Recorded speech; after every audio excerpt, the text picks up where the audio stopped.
સુરત લોકસભા બેઠક પર છેલ્લા 2 દિવસથી ચાલી રહેલા રાજકીય ડ્રામાનો આજે અંત આવ્યો છે, જેમાં ચૂંટણી અધિકારીએ ગતરોજ કોંગ્રેસના ઉમેદવાર નિલેશ કુંભાણીનું ફોર્મ રદ કર્યું હતું. ત્યારે સુરત લોકસભા બેઠક પર અપક્ષ સહિત 8 ઉમેદવારો પૈકી 7 ઉમેદવારોએ ફોર્મ પરત ખેંચ્યું હતું.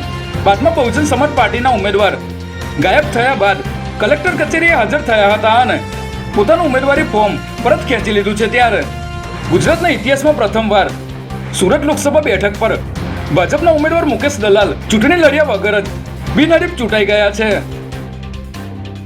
સ્ટેટ મોનિટરિંગ સેલની ટીમે હિંમતનગર અમદાવાદ હાઈવે પરથી વિદેશી દારૂના જથ્થા સાથે 2 આરોપીને ઝડપી પાડ્યા છે, જેમાં સ્ટેટ મોનિટરિંગ સેલની ટીમે બાતમીના આધારે હિંમતનગર અમદાવાદ હાઈવે પરના ધનપ પાટિયા પાસે વોચ ગોઠવી 1.83 લાખના દારૂ સાથે મૂળ હરિયાણાના 2 આરોપીઓને ઝડપી લીધા હતા. જ્યારે પોલીસે વાહનો સહિત કુલ 22 લાખનો મુદ્દામાલ કબજે કરી અન્ય 4 આરોપીઓને વોન્ટેડ જાહેર કર્યા હતા.